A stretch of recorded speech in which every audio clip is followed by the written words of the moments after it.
If you struggle with contact, which a lot of people do, I've got a drill that you can work on inside. You'll need a club and carpet or something you can bottom out with so the club can hit the ground. In this drill, we're going to focus on the follow-through. So much emphasis goes into backswing. I think sometimes people just forget about the rest of it and figure, well, the ball's long gone, it doesn't matter. Well, I'm going to give you a few things you can do that actually will improve your strike. Now, my theory on follow-through is this. The club only has a little runway through impact. The club's going to move through impact and hopefully hit the center of the face. If your tendency is to bend your arms real quick and you pull the club closer to you, you're going to limit the amount of time that you have for that club to hit the center. In other words, you could be pulling the club right off track. So instead of doing that, you want the club to linger through impact a lot longer. Notice how my arms are staying nice and long through that hitting zone so that I give the club a chance to make solid contact. The two parts of this. One, the club needs to move through impact for a nice long time. It isn't exactly straight, but if you can feel like it's on a little runway, that can be helpful sometimes. The second part is making sure you stay in your posture. So if you're lifting up quickly, like this, you could be pulling the club closer to you. You could be pulling the club off the ground.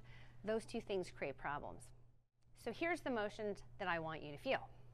So number one, as you go through, I want you to feel like your body is staying in that forward bend.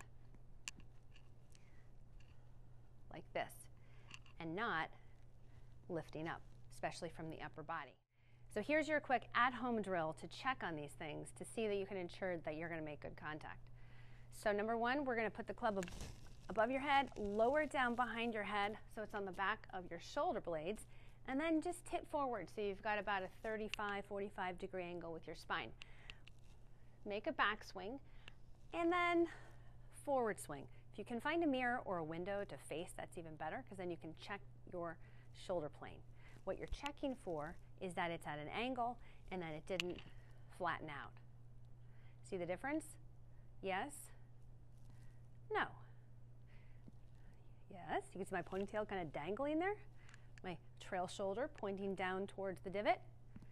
No. The second thing is your arms. So you want your arms to stay nice and long and reached, at least until the horizon line. If you pull the arms in or jam the elbows closer to you, your tendency then will be for the club to come away from the ground or even move off that center line, making contact almost impossible. So you're going to check for that side bend plus long arms, at least to the horizon line, and then fold away. Here, and then fold. Now here's a little shortcut way of finding this follow-through position. Put your arms out in front of you. I'm going to pivot to my front foot, so I'm facing the flag. My arms are stretched out. Now I'm going to look over my right shoulder or my trail shoulder.